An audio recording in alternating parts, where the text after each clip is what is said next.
Across the centuries, assassins and Templars wage a hidden war.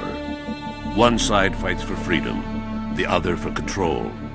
The fate of humanity hangs in the balance, and that balance is shifting. Welcome to Assassin's Creed Brotherhood Diaries. Assassin's Creed is about a grand battle between Templars and Assassins that is hidden behind the scenes of history. The Assassins are a force dedicated to maintaining and protecting our free will. And that sets them in direct opposition to the Templars, who are all about control. It's a very, very interesting universe where we have many levels of depth and many angles to explore. It's a totally immersive game where you get to relive amazing experience in a strong historical context. With Assassin's Creed, the fans are very important to us, and we know how many people are out there waiting for the next installment and are excited to see what's going to happen. So it's important on the story side that we deliver new twists, new turns, and that we continue the narrative the way we had begun.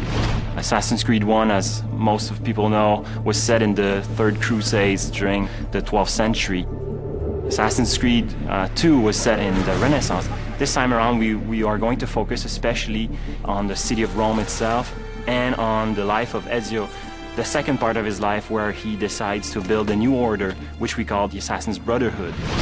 So Ezio is initially just a young guy who finds himself forced into this world that he never knew existed. He's then exposed to this war between Templars and Assassins, and then struggles and fights to find his place in things. And it just so happens to be sort of at the side of the Assassins. Assassin's Creed Brotherhood is a little bit like a new season of a great TV show. Assassin's Creed Brotherhood starts off at exactly the moment that Assassin's Creed 2 ended. So, when we made Assassin's Creed 2, we understood that Ezio's story was more epic than anything we could tell with one game. And this time around, what we wanted to give the players is the fantasy of being leader of an assassin order.